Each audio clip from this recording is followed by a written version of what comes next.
Okay, magandang umaga po sa bawat isa. Sa pagkakataong ito ay darako na tayo sa ating panghuli sa ating serye na The Three Divine Gifts. The Three Divine Gifts. At kung papansinin ninyo, ang mga kaloob na ito ng Panginoon, ito ay tumutukoy tungkol sa kailangan ng tao para maresolbahan ang kanyang tunay na problema, walang iba kundi ang kasalanan. Sabi nga sa Santiago 1:17, every good and perfect gift comes from above. So, pag tinignan pala natin yung konteksto ng James chapter 1 beginning verse 12 hanggang 18, ay makikita nyo na ito ay para sa mga Kristiyano na para magtagumpay sa mga panahon ng pagsubok, hindi magkasala, ganoon din naman sa panahon ng mga tukso sa kanilang mga buhay.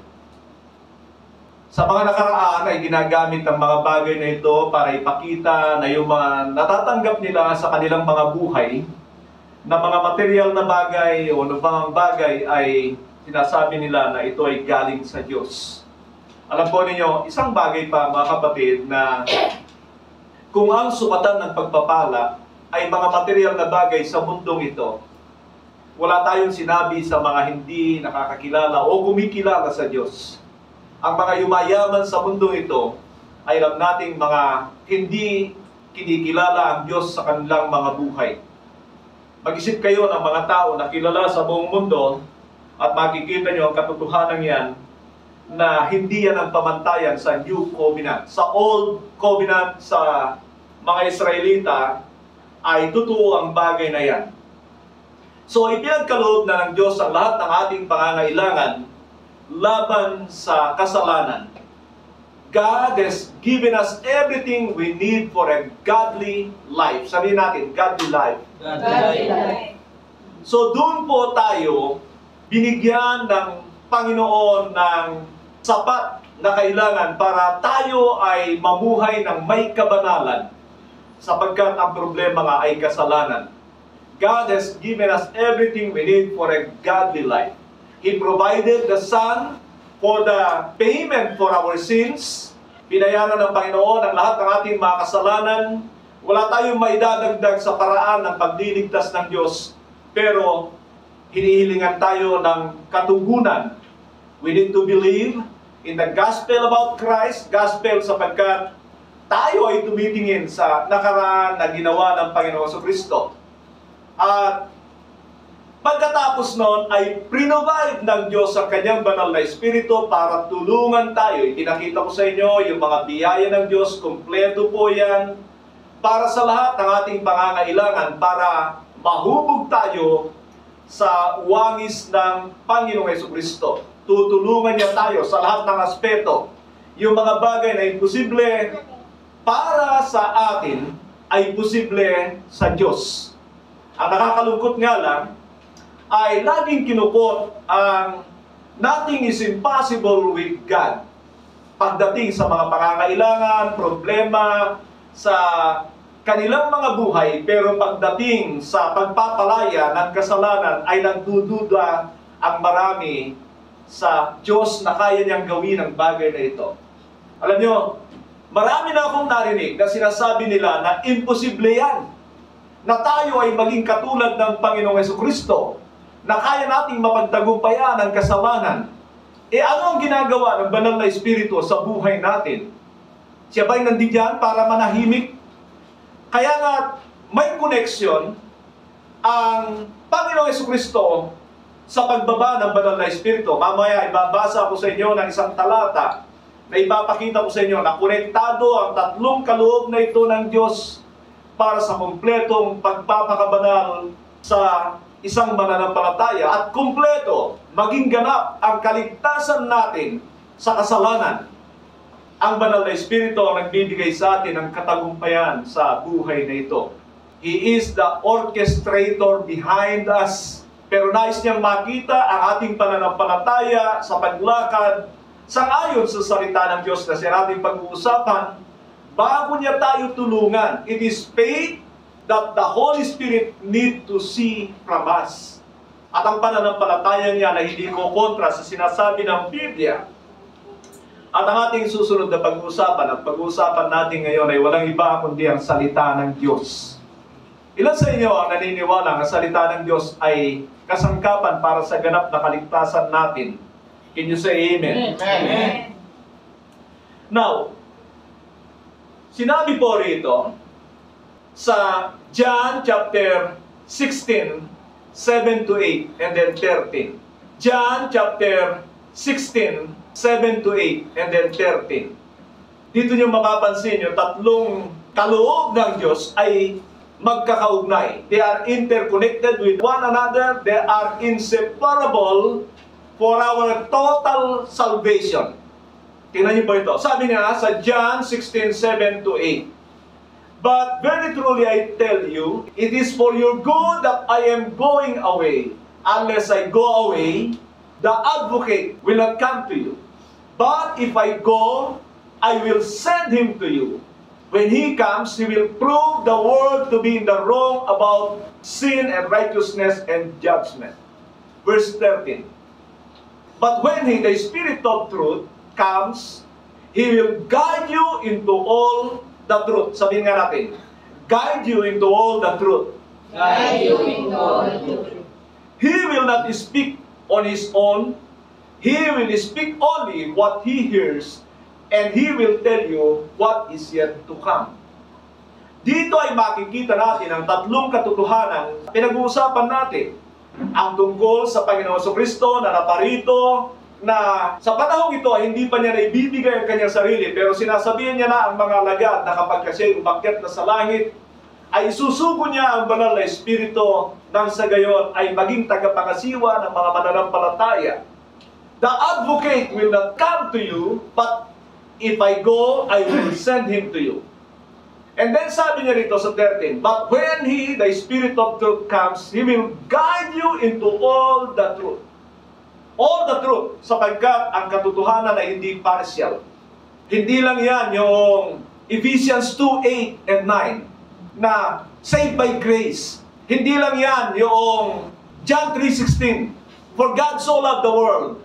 Hindi lang yan yung Jeremiah 29:11, for I know the plans that I have for you. Alam nyo, parang gusto ko minsan na manalangin sa Diyos, sana Lord, 3 talata na lang ang ibinigay mo sa akin. Hindi kami nagkukumahog dito sa banal na kasulatan na napakakapal. Bakit? Yung 3 talata na gustong-gusto ng mga ayaw magpagod, ayaw kumilos, walang pananampalatayang totoo. Yan yung mga gusto nilang talata. John 3:16, for God so loved the world that He gave His only begotten Son. And then yung Ephesians 2, 8 and 9, na we are saved by grace. Hindi nila alam kung ano ang grace. Nalulungkot ako doon sa dati kong kasama, matanda pa sa akin. Pero hanggang ngayon, yun pa rin ang pinanghahawakan. Isang talata lang ang gusto niya. Sabi ko, tanda na nito, nagpapadaya pa kung kani-kanino. And then nakikita ko rin yung kinukot ng marami na Jeremiah 29:11, na maganda ang plano ng Diyos, not even considering yung konteksto ng talatang yan. Makikita natin yung interconnection ng tatlong ito. Ang anak ng Diyos na naging kabayaran para sa ating kasalanan ay tagapagligtas natin. Ang banal na Espiritu ay naparito para tulungan tayo na magtagumpay sa kasalanan.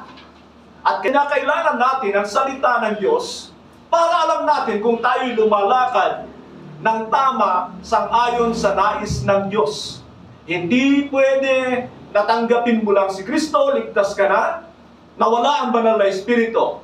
At kung ikaw ay may banal na Espiritu, ang unang-una na sinabi ng Panginoon na gagawin niya rito, He will teach you about all things. Tuturuan niya kayo. At yan ang nais kong ipakita, sapagkat nais tayong iligtas ng Diyos sa kasalanan. Kasalanan na gawin natin ating sariling kagustuhan. Dahil iba ang kaisipan natin sa Diyos. Kaya, kaloob din ng Diyos ang Biblia para tayo ay hindi nalilihis. Ano kaya kung walang Biblia? May Biblia na nga, talagang ang mga Kristiyano ay nagdidebate pa, hindi malaman kung ano ang totoo. At sa halip nga, ay napakaraming nadadaya sa ating kapanahunan, yan ay dahil na rin sa mga katamaran ng mga taong ito. Marami ay tamad talaga na maglaan ng kanilang panahon sa salita ng Diyos. Naglalaan lang sila kapag sila nag-uudyukan, pero minsan ay ilang araw lang, ilang talata lang, tapos na kaagad ang kanilang apoy sa pagkaalam o pagnanais malaman ng katotohanan. God has given us everything we need for a godly life through the knowledge of Him, the Lord Jesus Christ. Kailangan ay malaman natin at saan nakabase yan? Yan ay nakabase sa salita ng Diyos. Nais ko sabihin sa inyo mga kapatid, na last week ay pinag-usapan natin ang banal na Espiritu at makikita nyo na hindi pwedeng hanggang doon ka lang sa sumampalataya sa anak ng Diyos. You need to have the Holy Spirit.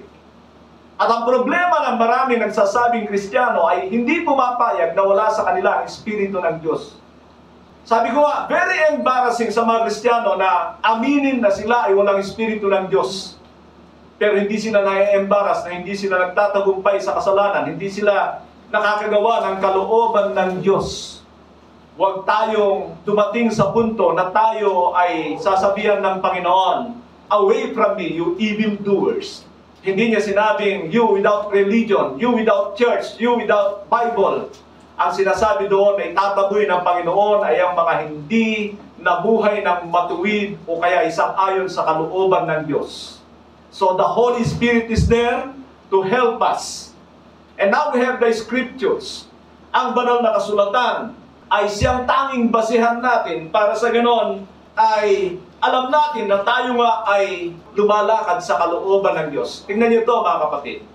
Ulitin ko lang sa inyo na may dalawang uri ng pananampalataya na kailangan ng isang tao para sa kanyang ganap na kaligtasan. Dalawang uri ng pananampalataya para ikaw ay maligtas. Number one, you need to believe in the gospel about Christ.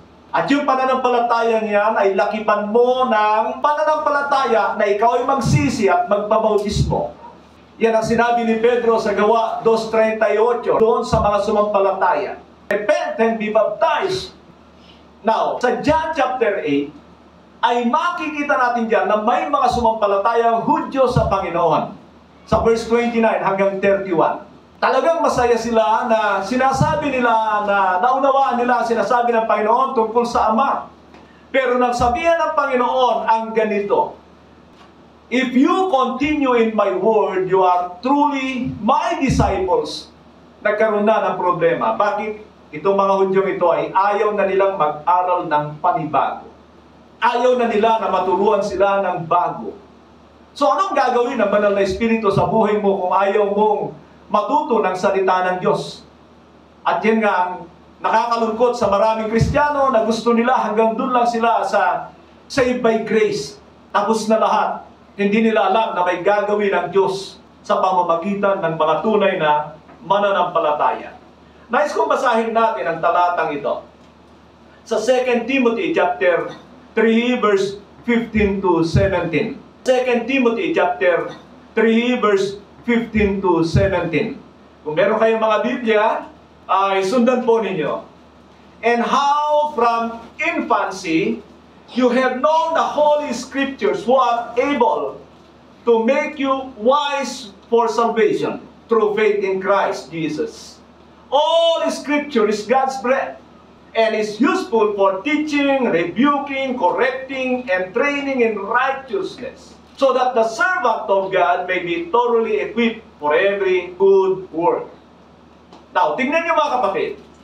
Paul was speaking about the Word of God. How important it is and how it is connected with our salvation. Now, dalawang bagay yan tungkol sa kaligtasan. Nalaman mo kung paano ang pagliligtas ng Diyos sa pamamagitan ng salita niya. Pero, ang banal na kasulatan ay makikita natin na ang tinutukoy ni Pablo rito ay tungkol sa tuloy-tuloy na pamumuhay ng isang Kristiyano para sa kanyang ganap na kaligtasan. Tandaan muna natin ang una sa lahat. Interconnected ang kaligtasan natin sa salita ng Diyos. Ang dami-dami ay wala ng kaugnayan sa salita ng Diyos ang kanilang itinuturong kaligtasan. iba na, malayo. Bakit? Kasi hindi nila ginawang basihan talaga totally ang salita ng Diyos. Partially sa iba. Dahil gusto nilang kunin sa salita ng Diyos. So sabi niya, who is able to make you wise for salvation. Tingnan po niyo, at alam natin na every time na nababasa natin ang salitang yan, mga kapatid, huwag kayong umaasa o huwag kayong umasa na ang ibig niya sabihin ay nandun na kayo sa langit. Secured na kayo doon. Ang sinasabi ng Biblia kalimitan pag nababanggit ang salvation ay tungkol sa kaligtasan natin sa kasalanan sa tatlong kapanahunan. Na tayo ay niligtas sa ating mga kasalanan sa nakaraan. Kabayaran ng ating mga kasalanan sa nakaraan. At sa ngayon ay nililigtas tayo sa kapangyarihan ng kasalanan. At kapag tayo ay inalis na sa mundong ito, ay aalisin tayo sa presensya ng kasalanan. Sabi niya, all Scripture is God's breath. Makikita nyo na all Scripture, hindi partial. Nung sinabi niya yon, ay una sa lahat, ang tinutukoy ni Pablo ay Old Testament sapagkat wala pang New Testament during that time. Pero sa aklat ng Ezekiel chapter 37, ay alam na ng Diyos na darating ang panahon na magkakaroon ng ikalawang bahagi ng aklat. Yung two sticks will become one together.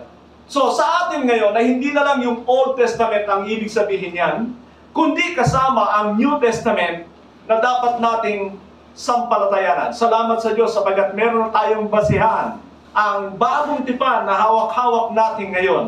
At minsan ay nakakahingi na tayo sa mga mapagbigay na mga Kristiyano. At minsan ay nakakabili na tayo. Kaya kung wala kang Biblia, huwag ka muna mag-Jollibee ng isang buwan, makakabili ka ng magandang Biblia. Amen? Amen. Yan ay kung pinapahalagahan mo ang salita ng Diyos.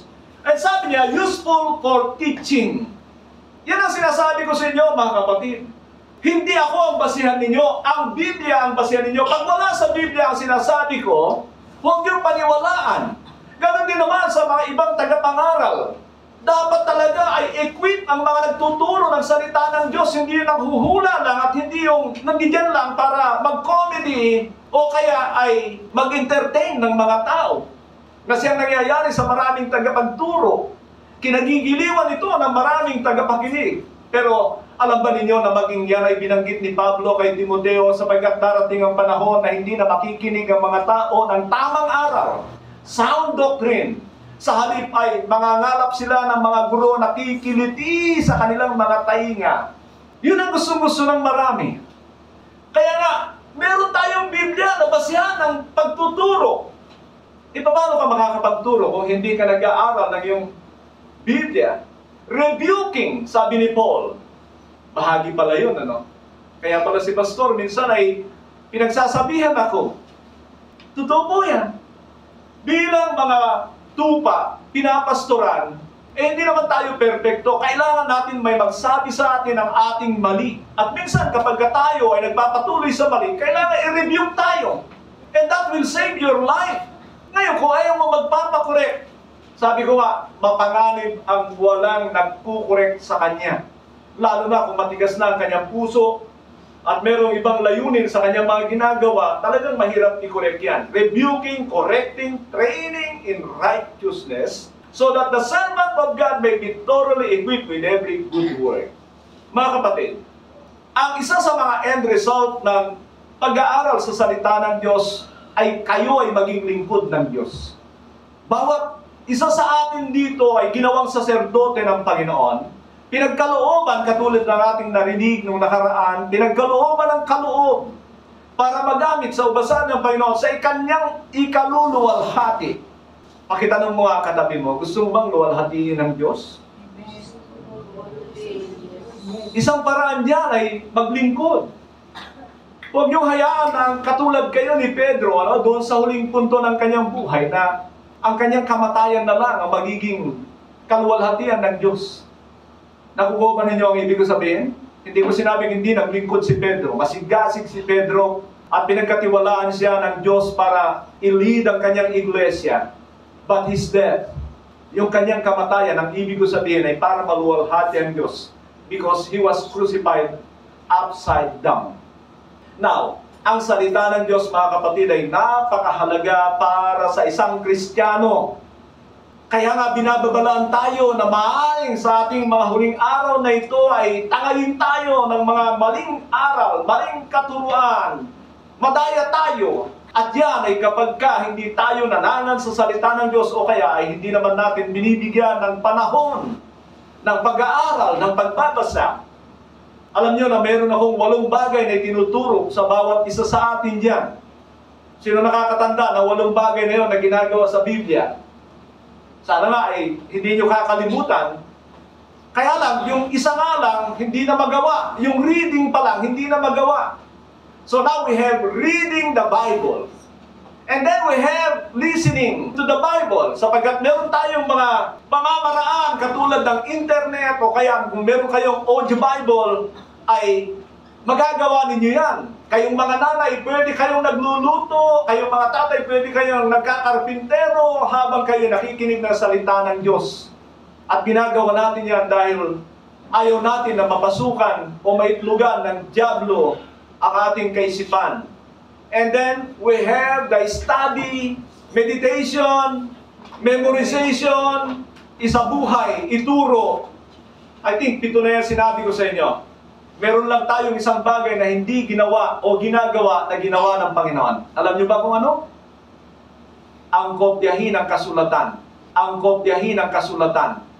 Sapagkat sa Biblia, Deuteronomy chapter 17, ang Panginoon Kristo bilang hari ay kailangan niyang kopyahin ang mga kasulatan sa kanyang sarili at basahin yon. At alam ni Kristo na siya ay hari. At ako'y naniniwala na kinopya niya ito at hindi niya nakakalimutan. Wala nga lang naisulat sa banal na kasulatan nang sa gayon ay meron siyang basihan sa kanyang mga ginagawa. Madali siyang matuto. We never copied the Bible. Pwede naman. Meron akong narinig niyan. Yung isang kapatid sa Cavite, sabi niya, gusto kong gawin ito, na magsulat, mangopya ng Biblia. Do it! Ang maganda doon ay, ewan ko kung narinig niya sa akin ang bagay na yan.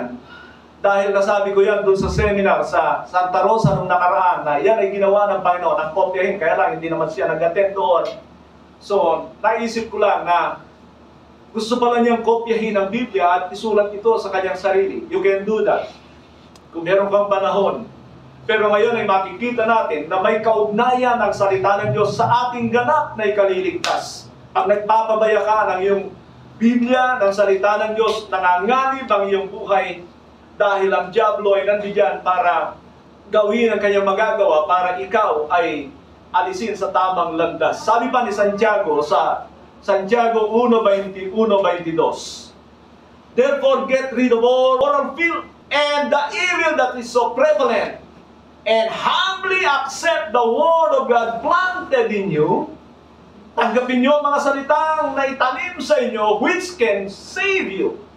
Kung pansinin ninyo ay sinasabi ito ni Santiago in a future tense. Which can save you. Ano ang ibig sabihin? Kaligtasan sa mga kasalanan sa mundong ito. Do not merely listen to the word and so deceive yourselves. Do what it says. Kapag tayo raw ay nakikinig at hindi natin isinasabuhay ang ating napapakinggan, ay dinadaya lamang natin ang ating mga sarili. Mga kapatid, huwag natin gawin yan. Ang daming pwedeng dayain, sarili mo pa. Huwag mo na idamay ang sarili mo, pero ikaw na talaga yun kapag ginawa mo ang bagay na yan. Can you say amen? Amen. Now, the Word of God is also agent of change or transformation. Agent of change or transformation. Tingnan ito mga kapatid. Hindi lang tayo na bago na inaangkin ng marami yung 2 Corinthians 5:17. Tumingin kayo sa akin. Ang nakalagay sa 2 Corinthians 5:17, therefore if any man is in Christ, he is a new creation. Behold, all things has passed away. All things has become new.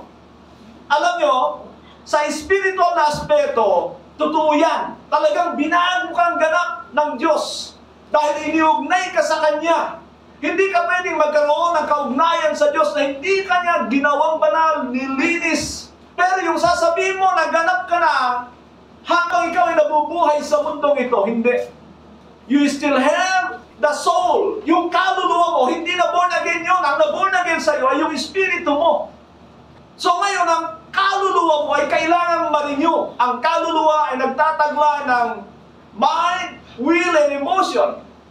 At ang kaisipang ito ay kailangan mabago. Kaya sabi ni Pablo rito sa Roma 12:2, and do not conform to the pattern of this world, but be transformed by the renewing of your mind. It was an urge. Tingnan ito mga kapatid. Galing tayo sa sanlibutan. Amen? Amen. Ano ang kaisipan ng sanlibutan? It is a futile thinking. Malayo sa Diyos. Napakalayo. Makinig kayo rito. Talagang nung pinasok ng kasalanan ng mundong ito, parang higit pa sa tinamaan ng atomic bomb sa Hiroshima at Nagasaki. It was totally devastated. Maging ang isipan natin. Just imagine, bago nagkasala ang tao, pinangalanan niya, lahat ng hayop sabi ni God, approve ka. Lahat ng sinabi ng tao, approve sa kanya. Bakit? Kasi perfect ang kaisipan ng tao sa panahon yan. Pero nung pumasok ang kasalanan, wala na. So, nagpasimula ng gumawa ang Diyos ng pamamaraan. Ang una niyang ginawa, alam niyo, sa pamamagitan ng mga tatay, sa mga pagkukwento-kwento sa mga anak. Yan ang sinabi ng Deuteronomy chapter 6. Hear, O Israel, the Lord our God is one. Love the Lord your God with all your heart, with all your mind and strength. And sinabihan ng mga tatay doon na turuan ng mga anak, turuan ng mga anak, turuan ng mga anak, habang kayo nakahiga, habang naglalakad, habang kumakain. Kasi ang pamamaraan para sana maipasa ng maipasa ang salita ng Diyos during that time. But also during that time, Moses started writing the Torah, yung unang 5 aklat ng Biblia. Bakit? Kasi kailangan ito ng tao. It will be the law for the Israelites later on. Pero nais kong makita niyo ang katotohanan ito, mga kapatid, na yan ay dahil ang kaisipan natin ay malayo sa Diyos. Nangangahulugan ito na kaya tayo binigyan ng Diyos ng kaloob na Biblia ay para maging katulad natin siya ng kaisipan muli. Ang daming Kristiyano, hindi alam ang bagay na ito. Akala nila pabigat ang Biblia sa kanila. Ayaw nilang magbasa, ayaw nilang mag-aral, ayaw nilang gumawa ng paraan. Hindi nila alam na malayo ang kaisipan natin sa Diyos. At yan ang dahilan kaya binigay niya ang kanyang mga salita para tayo ay minsan pa bumalik sa kaisipan na katulad niya. Yan ang sinasabi niya rito. Sabi niya, then you will be able to test and approve what God's will is. His good and pleasing and perfect will. Saan natin matututunan yan? Paano mabago ang ating kaisipan? Ano ang ating gagawin? Only with the gift of God, the Holy Scriptures.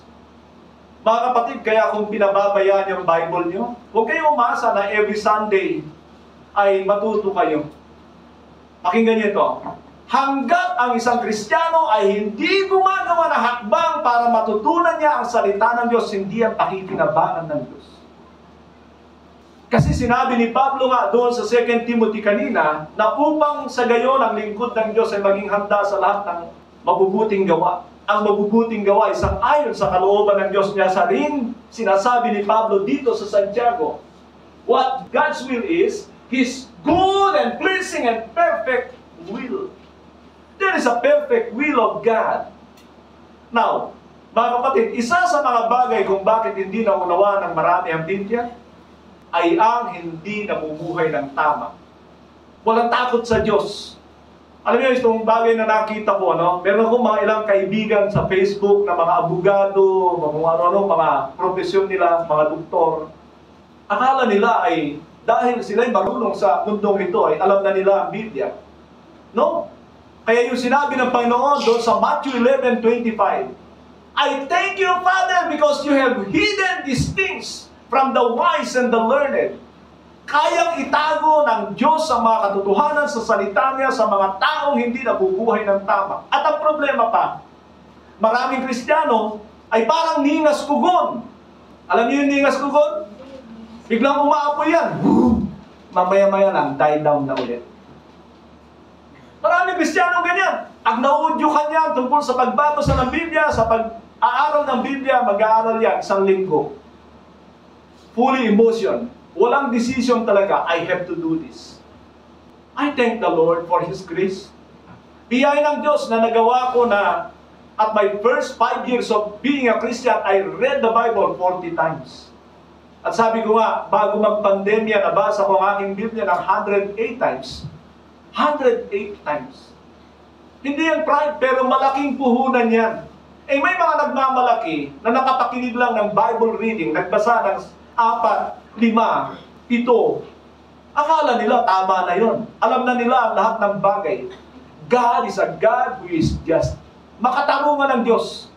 At ang sabi nga ng Hebrews 11:6, God rewards those who diligently seek Him. Kaya kahit tago ka pa, alam ng Diyos yan. Ngayon, kung magbabasa ka lang ng Bible, andyan na si brother, andyan na si sister, kung nga rin nagbabasa ako ng Bible. Uy, walang kwenta yan sa Diyos, basura yan. Ginagawa mo ang mga bagay-bagay, alang-alang sa mata ng tao. Walang kwenta yan sa Diyos. Naunawa niyo mga kapatid? Kailangan mabago tayo sa katotohanan yan na gusto ng Diyos ang mga sikretong buhay natin. Hinahanap natin siya ng makatotohanan kapag tayo ay nag-iisa. Nais ko ipatuturo sa inyo na kapag nag-outing dito sa amin, sa aking pamilya, minsan hindi ko sumasama. I prefer to stay and study the Bible, read the Bible, o kung ano-ano mga kailangan kong gawin. Kaya lang kapag ka-outing, zoom ka agad, nagpupuyat ka, pero pagdating sa Biblia, wala. Talagay ko kayo lahat dito ay may audio Bible na. Sino walang audio Bible? Lahat kayo meron na. So anong ginagawa ng inyong mga audio Bible? Minsan habang kayo natutulog, hayaan niyo siyang kumandar. Hayaan niyo siyang nagsasalita sa inyo habang kayo nagtatrabaho. Busy tayo masyado sa mundong ito na minsan ay napapabayaan natin ang pangatlo na ibinigay na kaloob ng Diyos para sa ating kaligtasan, ang Kanyang salita. E so nangalagay tayo sa panganib dahil hindi tayo nagiging katulad ng nais ng Diyos. Kaya tayo binigyan ng salita ng Diyos ay upang mabago ang ating kaisipan. Do not conform to the pattern of this world, but be transformed by the renewing of your mind. Hindi nababago ang puso ng tao na hindi nababago ang kanyang kaisipan. Paano mababago ang kaisipan ng isang Kristiyano? Sa pamamagitan ng salita ng Diyos. Eh kung wala kang panahon, hindi talaga magbabago ang buhay mo. Yun pa rin at yun. At alam niyo kung anong dahilan bakit tayo may Biblia? Isa yan sa mga sinabi kanina, at tuturuan tayo ng Banal na Espiritu. Yan ang unang-unang gagawin ng Banal na Espiritu dahil alam ng Diyos na taliwas ang buhay natin sa Kanya, taliwas ang kaisipan natin sa Kanya. And so He provided the Holy Spirit and He provided the Word of God because the words that I have spoken to you, sabi ng Panginoon, they are Spirit and they are life. Hindi mo pwedeng sabihin na, oh, ganito ang nais ng Banal na Espiritu, ayan, nanginginig na ako. That's not the Holy Spirit. The Holy Spirit will reveal the Word of God to you. Yan ang sinasabi ng Panginoon. He will remind you about all things. He will teach you and remind you about all things. Kaya kung ikaw ay punong-puno ng salita ng Diyos, alam niyo, i-remind ka na lang ng Holy Spirit habang ikaw nagsasalita. Eh kaya maraming Kristiyano hindi makapangaral ay dahil walang maipaalala ang Banal na Espiritu sa kanila. Madali lang madetect ang isang Kristiyano na puno ng salita ng Diyos. From the abundance of the heart, the mouth speaks. Kausap mo yung isang tao, mamaya-maya, salita na ng Diyos ang pinag-uusapan niya. Bakit? Punong-puno siya ng salita ng Diyos. Nag-uusap kayo ng isang kapatiran. Mamaya-maya, pera na ang pinag-uusapan. Anong laman ng puso niya? Mamaya-maya, artista ang pinag-uusapan. Anong laman ng isip niya? Malalaman mo eh. Kasi from the abundance of the heart, the mouth speaks. Minsan ay sabihin niyo, wala akong panahon sa mga ganitong bagay. I prefer to talk about God. Now, the Word of God is an agent for transformation. Hindi ka magbabago, kapatid, sa nais ng Diyos. Kahit na born again ang iyong espiritu. Sabi niya rito sa Acts 2:42. Tingnan niyo ito ha. Ito yung dumating ang Banal na Espiritu, nangaral si Apostol Pedro, Pagkatapos na sila'y nagtanong, "Brothers, what shall we do?" Gusto nilang maligtas. Sabi ni Pedro, "Repent and be baptized, every one of you, in the name of Jesus Christ for the forgiveness of your sins, so that you may receive the gift of the Holy Spirit." And then sabi niya dito sa verse 40, with many other words, nagpatuloy pa rin si Pedro. Hindi niya sinabing, "Ligtas na kayo." With many other words, he warned them and pleaded with them, "Save yourself from this corrupt generation." Iligtas niyo ang inyong mga sarili dito sa bulok na kapanahunan natin. Paano sila maligtas ang kanilang sarili? Tingnan niyo sa verse 42. Sa verse 41, sabi niya, "Those who accepted this message were baptized, and about 3,000 were added to their number that day." Ano next na ginawa nila? They began to involve in the music ministry. Nababasa ba ninyo? They began to do many things. Hindi. Sabi rito, they devoted themselves to the apostles' teachings. They devoted themselves to the apostles' teachings. Naupo sila. Bakit? Gusto ng Diyos na mabago mo lang kasi pag mabago ka maglingkod. Ang magandang isipin natin yan, sino ba itong mga kausap ni Pedro? Mga Hudyo ito. Kabisado nila ang Old Testament. Kaya lang, hindi nila alam ang mga tinuro ng Panginoon sa mga apostol. And so they sat down at the feet of the apostles. Kasi New Covenant ito eh. Sabihin nga natin, New Covenant ito. New Covenant ito. Hindi ito luma. Ngayon, kung Old Covenant na pag-uusapan, yan ang problema. Marami hindi na upo rito na na-convert. Saan mababasa yan? Sa chapter 6. May mga na-convert, may mga hindi naupo sa paanan ng mga apostol. Sorry, sa chapter 14 ng Aklat ng Gawa.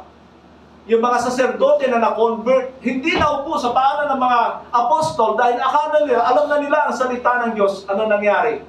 Naging problema yung mga yun. Ganyan din ang mga Kristiyano na ayaw mag-aral. Andiyan ba kayo? Amen.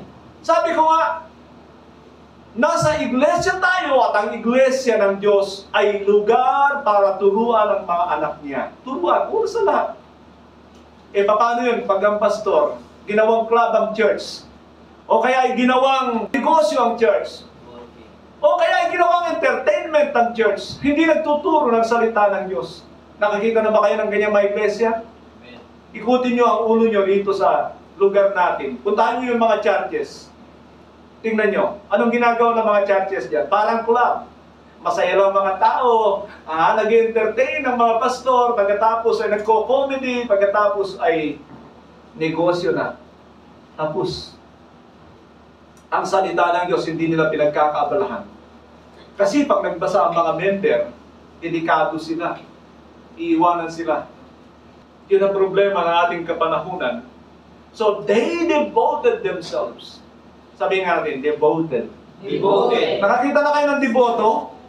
Naalala nyo nung panahon ng mahal na araw ng mundo ito? May mga naglalakad walang tsinelas, may pasan-pasan na kahoy, naglalakad ng malayong lugar, napakainit. Devoto yun. O kaya pag pumunta, kapag ka may prosesyon doon sa Quiapo, devoto yun. Minsan nasasagasaan na lahat na babalian na kasi devoto. Itong mga Kristiyanong ito, magbaliw-baliw sa araw ng mga apostol. They devoted themselves to the apostles' teaching. At nais kong sabihin sa inyo, yan ang tinuturo ko sa inyo. Sapagkat tinignan ko kung anong tinuro ng Panginoon sa mga apostol at kung ano yung mga pagbabago sa panahon ng Banal na Espiritu.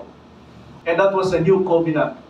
Ang panahon ng Banal na Espiritu, ang pagpasok ng bagong tipan, New Covenant sa sangkatauhan, wherein Jews and Gentiles became one people for God. Now, sabi rito sa Ephesians 4:11 to 13, mga kapatid, ito ang trabaho ng mga tagapagturo at ng iglesia. Sabi rito, so Christ Himself gave the apostles, the prophets, the evangelists, the pastors, and teachers. Ano yung mga binigay ng Panginoon? Apostles, prophets, evangelists, pastors, and teachers. Makinig kayo. At nais kong Sana mapakinggan ito ng mga nagtuturo-turo na wala namang gift sa pagtuturo. Ang dami kong nakita ngayong linggong ito na nag-i-impart ng kaisipan. Meron pa akong nakita na ang Panginoon daw ay hindi nagdoktrina. Anong kaisipan niya? Ang kanyang ginawa ay nag-impart ng character. You can never change the character without the right teaching. And teaching is a doctrine. Kalokohan naman. Sabi ko, nag-iisip pa ba itong mga ito? Do not teach if you are not called to teach. Do not act as a teacher, Bible teacher. Kung hindi ka tinawag, naku, guguluhin mo talaga ang marami kang dadayain dahil lamang sa iyong sariling kagustuhan. Wala yung nakakalungkot itong mga tao ito. Sabi ko nga they have not given time to study the Word of God, and then eto, kukuha lang na maganda yung gusto nila sa akala nila tama. Kaisipan ng mundo yan Tanggap yan ang mga taga-mundo, pero pag ikaw ay totoong lingkod ng Diyos, malala ko sabi ng isang kapatid, alam mo, manipis lang ang kaibahan ng totoo sa hindi. Pag hindi ka talaga rooted sa Word of God, madadaya ka. At yan ay katotohanan, mga kapatid. Manipis lang talaga ang kaibahan ng tama sa mali. Pag hindi ka talaga rooted sa Word of God, dadayain ka ng diablo. Trabaho yan ni Satanas. Sinira na yung mensahe tungkol sa kamatayan ng Panginoon. Ang tungkol sa banal na Espiritu, kinokopya-kopya niya, dahil nadadaya. Ang salita ng Diyos. Gusto niyang gamitin sa mali. At ganyan ang mga Kristiyano na lalo na yung mga tagapagturo na hindi talaga equip at tinawag na magturo, nakakapagturo. Ano tinuturo? Nakakalungkot. Ito yung goal ng pagtuturo. Tingnan nyo, sabi niya, until we all reach unity in the faith. There is unity when we believe in tama yung ang kaisipan natin, sinasampalatayanan natin. Tingnan nyo ito, mga kapatid, ang mga alagad ng Panginoon, nung wala pa ang banal na Espiritu, walang unity. Walang unity. Bakit? Ano ang kulang nila? Holy Spirit. Kulang ba sila sa aral? Hindi. Nandiyan ang Panginoon. Tinuturuan sila ng Panginoon. But they don't have unity. Pero nung dumating ang banal na Espiritu, tingnan niyo, magkasama na si John sa si Peter. Nagsubmit na si John kay Peter. Sa Acts chapter 3. Pero tingnan niyo ang katotohanan ito. Nung dumating ang banal na Espiritu sa mga baguhang Kristiyano, hindi pa sapat.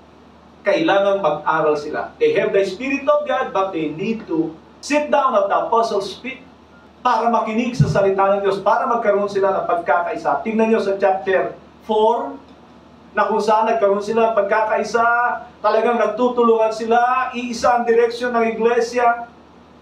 Sabi ko nga, kapag wala yung dalawang yan, pwedeng magkaisa ang mga tao, pero pagkakaisa na tinatawag kong Babylonian Unity. Ano yung Babylonian Unity? Basahin nyo ang chapter 11 ng Genesis at makikita nyo na ang mga tao doon na hiwalay sa Diyos, nagkakaisa rin. At maraming pagkakaisa ngayon na hiwalay sa Diyos. They have the unity, but it is without the presence of God. We do not want unity without the presence of God. At para ma-check natin kung tama yung ating pinagkakaisahan, kailangan meron tayo salita ng Diyos. Now, sabi nga rito, until we all reach unity in the faith and in the knowledge of the Son of God. Sabi natin, knowledge of the Son of God. Knowledge of the Son of God. And become mature.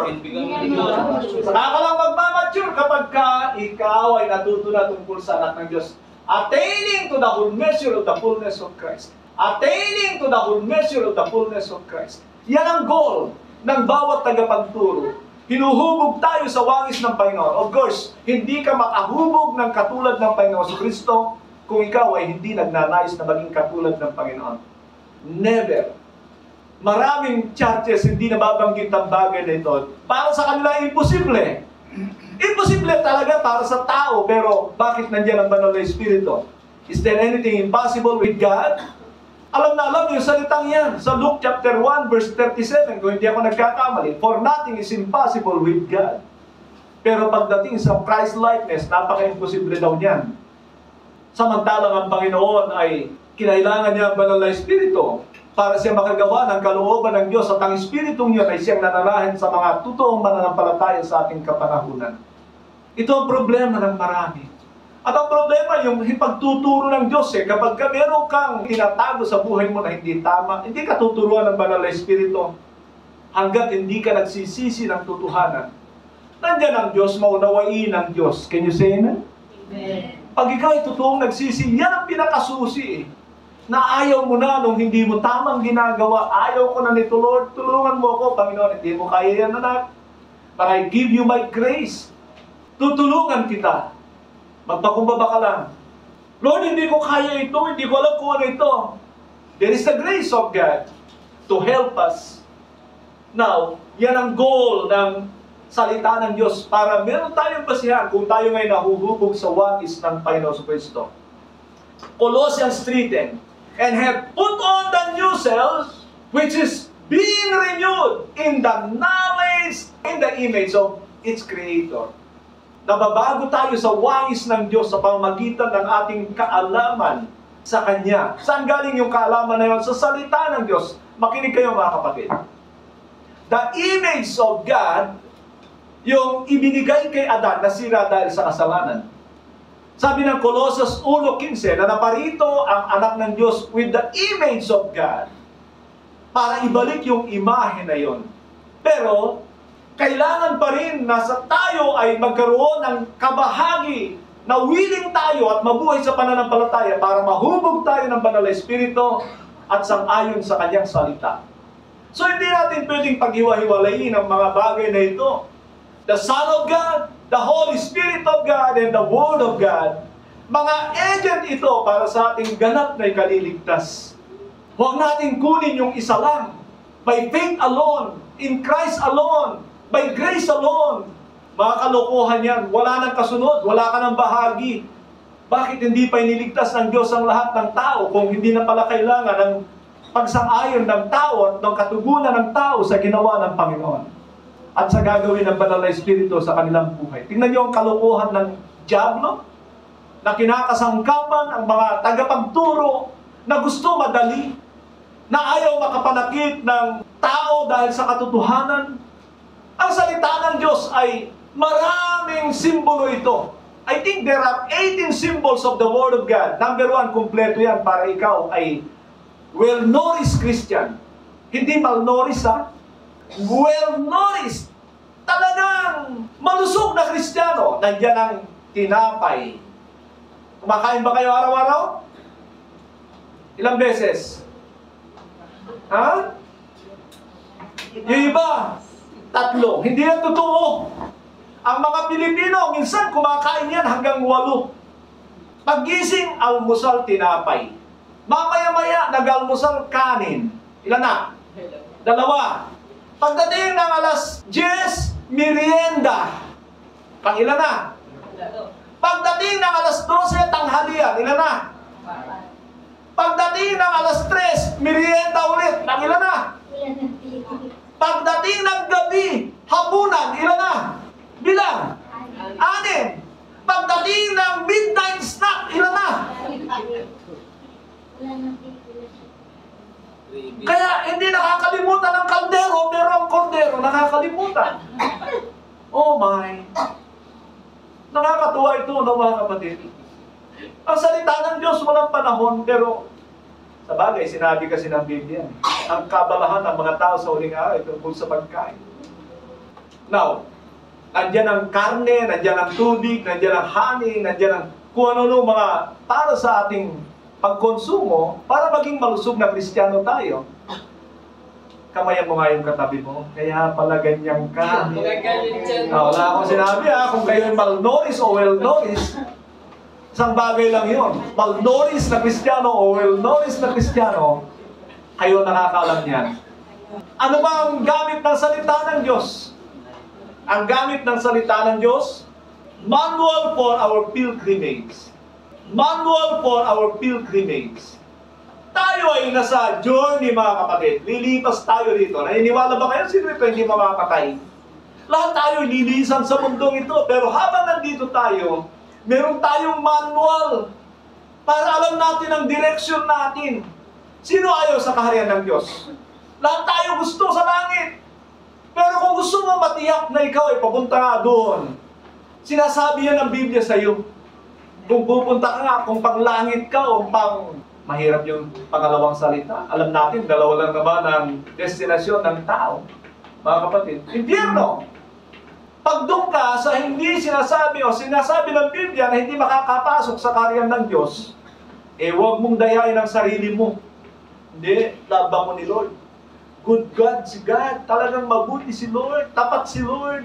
Lahat, ay nako, hindi mo nabibilog ang ulo ng Diyos. Nandiyan ang salita ng Diyos, inilatag ito ng Diyos, alam mo kung saan ang direksyon mo. Huwag mong payapain ang sarili mo sa madaling mga gagawin para inaakala mong pupunta ka sa langit. Maraming Kristiyano, mahirap pang mabigat para sa kanila. Alam ba ninyo na yung John chapter 6 ay iniwan ng Panginoon dahil mabigat ang kanyang pananalita? Alam ba ninyo na yung mga antikristo sa aklat ng 1 John ay iniwan ang pinapastoran ni John dahil mabigat ang kanyang mga sinasabi? Sabi ni Kristo sa mga natitira sa kanya. Pinuntahan niya yung 12 na hindi umalis. Kailan kayo aalis? Ano sagot ni Pedro? Lord, where should we go? You have the words of eternal life. Nasa iyo ang salita ng buhay. Masasabi ba natin yon? Lord, I will never leave you nor forsake you. Baka kaya lang natin sabihin, God, you will never leave me nor forsake me. Pero tayo naman ang umaalis. Tayo naman ang walang panahon sa Diyos. Now, makita nyo, there are a lot of necessities ng salita ng Diyos. Yan ang armas natin. We have the sword of the Spirit, we have the hammer, and then yung ating necessities for daily living. Nandyan lahat yan, kumpleto yan. Protection natin, guide natin. Mga kapatid, hindi si pastor ang guide ninyo. It is, if you have the Holy Spirit, then go to the Word of God. Sasabihin ko sa inyo ito, mga kapatid. Pag wala kang Espiritu, walang umuuhaw sa iyo. Pero kahit meron kang Espiritu ng Diyos, kung ayaw mong sundin ang banal na Espiritu, hindi ka niya pipilitin. Iko-convict ka lang niya. Anak, hindi ka na nagbabasa. Meron ba kayo gano'n? Anak, inaalikabok ng Bible mo. Meron ba kayo gano'n? Amen. Anak, yung Bible mo sa bag, bakit cellphone ang hawak mo? That is a conviction of the Holy Spirit, pero pwedeng hindi sundin yan. Kaya nga sabi ni Pablo sa mga taga-Galacia, sundin ninyo ang banal na Espiritu. Pwede mong hindi yan. Hindi yan katulad ni Satanas. Pag pinoses ka ni Satanas, wala kang magagawa. Pero ang banal na Espiritu, gusto niya willing ka. Tutulungan ka lang niya. Nakukuha niyo ang ibig ko sabihin? Amen. Mga kapatid, nais ko basahin sa inyo ang sinabi ng Isaias 8:19-20. When someone tells you to consult mediums and spiritists who whispers and neuters, should not the people inquire of their God? Alam niyo, sa panahon ng mga Israelita, pupunta sila sa mga tao para magkonsulta sa mga tao, lalo na mga espiritista, para alamin kung anong kalooban ng Diyos. Samantalang during that time, meron ng mga salita ng Diyos. At ang sabi nga ng Panginoon sa 20, consult God's instruction and the testimony of warning. If anyone does not speak according to this word, they have no light of the dawn. Pag hindi ka raw nagsasalita, hindi ka raw kumukonsulta sa salita ng Diyos, wala kang bukang liwayway, wala kang pag-asa, wala kang direksyon. Mga kapatid, ito na yung panghuli sa ating 3 series na ito. Hindi mo pwedeng paghiwa-hiwalayin ang iyong pananampalataya kay Kristo, sa trabaho ng Banal na Espiritu sa buhay mo at ang salita ng Diyos. Hindi pwede. Hindi mangyayari. Hindi ka maliligtas. If you believe in Christ who died for you, He paid for your sins. Maganda yun. If you receive the Holy Spirit, lalong maganda. But if you neglect the Word of God, hindi ka pa rin makakarating. Dahil ito ang kaloob ng Diyos para sa ganap na ikaliligtas natin. Say amen. Amen. Nawa bumalik tayo sa katotohanan ito. Sa ating mga Biblia, para maproteksyonan tayo. Just imagine the Lord warned His disciples. Mga kapatid, makinig kayo. Sa aklat ng Lucas Kabanata 21, hindi ko nagagamitin yung Matthew 24 dahil yon ay gasgas na. Sa Lucas 21, na sinabi ng Panginoon sa mga alagad, "Watch out that no man deceives you." Ang mga alagad yun, who sat down at the feet of the Lord, who was with the Lord and saw all His miraculous works. Marami silang nakita, marami silang narinig. Sabi ng Panginoon, "Watch out that no man deceives you. For many will come in my name, and they shall deceive many." Binala ng Panginoon ang kanyang mga alagad. Tayo pa kaya? Mangyayari yan kapag tayo nagpabaya sa salita ng Diyos. Alam niyo, mga huling araw na ito, grabe! Sapagkat trabaho yan ni Satanas. Yan ang sinabi ng 12:9 ng Revelation, na sinabi doon, the devil has deceived the entire world. Dinaya niya ang buong sanlibutan. Dinala niya sa paglayo sa Diyos. Bakit? Kasi hindi nila minahal ang salita ng Diyos. Walang magagawa ang Diyos sa mga tao na hindi nagmamahal sa salita ng Diyos. Ipapaubaya sila ng Diyos sa kamalian. Yan ay Diyos na makatarungan dahil tinatanggihan ng mga tao ang kanyang mga salita. Tayo po ay manalangin. Ang isa sa mga tumatak po sa akin ng tungkol sa the Word of God is an agent for change and transformation. Bilang isang mananampalataya na matagal na rin po sa loob ng simbahan, may mga pagkakataon na naneneglect ko po yung salita ng Panginoon. What I mean sa pag-neglect is, minsan nagbabasa ako, minsan nagkakaroon po ako ng pagkakataon na sinasabi ko na, ay, okay naman, siguro hindi ako magbabasa ngayon, hindi ako mag-aaral ngayon. And napapansin ko po, habang tumatagal, nagiging habit ko po ito na may pagkakataon na nararamdaman ko po sa sarili ko na yung pag-neglect ko sa salita ng Panginoon, sa pag-aaral ng salita ng Panginoon, ay paraan din po ng kaaway para i-neglect ko po ang Panginoon sa buhay ko. So, yun po yung isang bagay na sa tingin ko, nagiging hawak sa akin ng kaaway sa buhay ko. Dahil alam din ng kaaway kung gaano ka-importante sa buhay ng mananampalataya yung pag-aaral ng salita ng Panginoon. Hindi tayo magkakaroon ng pagbabago sa buhay natin o sa buhay ko kung hindi po ako magpapatuloy sa pag-aaral o pagsisik po ng salita ng Diyos. Isang bagay din po na tutunan ko po dito is yung salita ng Panginoon, ito po yung reflection po ng buhay ko spiritually. Ito po, kung ako po ay punong-puno ng salita ng Panginoon, ako po ay talagang nag-aaral ng mabuti ng kanyang mga salita. Hindi ko po kailangang parang ipakita o mag-show off sa iba na isa akong Kristiyano. Magre-reflect po ito bilang totoong mananampalataya. Kaya sa pag-aaral po natin na to, talagang nag-instill pa po sa akin yung mga salita na ito na dapat sa buhay ko, magpatuloy po ako sa pag-aaral ng salita ng Diyos. Yun lang po.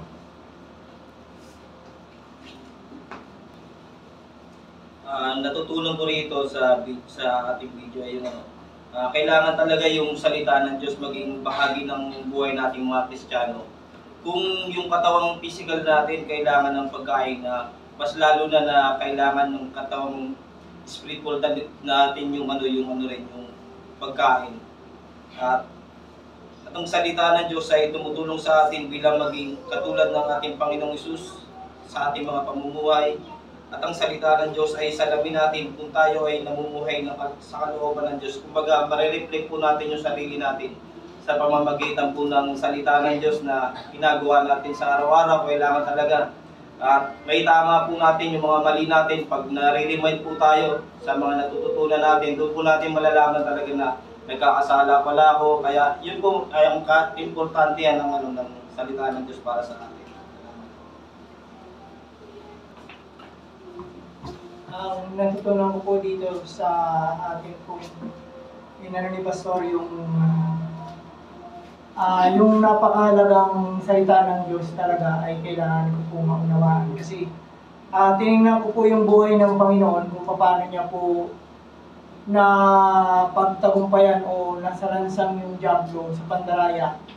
lagi po niyang binabato nung siya po ay tinukso ng 3 beses, lagi niya po sinasabi, it is written, it is written, it is written. So, sa akin po, napakahalaga talaga na maunawaan natin yung salita ng Diyos sa ating personal na buhay dahil yun nga po yung nasabi ni Pastor kanina na kung hindi po natin alam yung salita ng Diyos, talagang sabi po doon, napakanipis lang nung katotohanan sa mali, nung makikita po natin yan.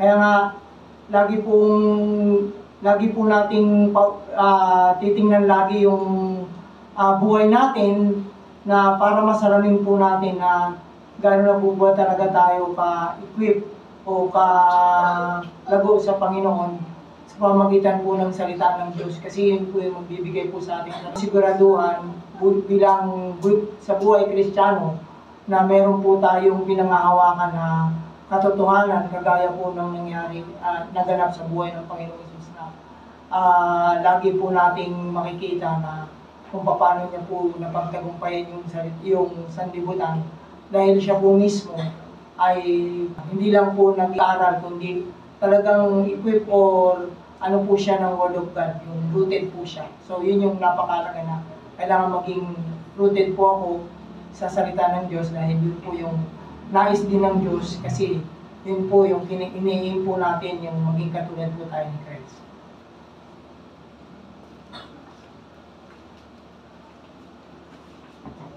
Ang pinaka-nag-strike po sa akin dito sa lecture is that yung sinabi po doon na it is a sin to do things at our own will. Meaning kasalanan ang kumilos sa sarili lamang dahil kasalanan ang maging mangmang. At palagi po nasabi na yung Bible daw po yung nagbibigay ng salvation dahil ito ang katotohanan. At isang bagay po na natutunan ko sa aking pag-aaral ay meron tayong kanya-kanyang talino, isip at paraan ng pag-a-apply ng mga natutunan sa ating buhay. Kumbaga, kung gugustuhin natin, maaari natin alisin na lang yung sa sistema natin yung mga bagay na ayaw natin panatilihin. At dito po pumapasok yung kahalagahan ng pagiging selective. Selective sa ating mga narinig at pinapasok sa ating isipan. Kung gagamitin sa tama, mapapanatili ko po yung mga katuruan ng Panginoon sa aking buhay. At kung gagamitin naman sa sanlibutan, naisip ko po na ang pagiging selective can be destructive. Halimbawa, kung pipiliin ko gawin yung mga bagay na nagbibigay lang ng pleasure sa akin, imbis na growth bilang Kristiyano, wala po akong kaibahan sa mga tao sa sanlibutan.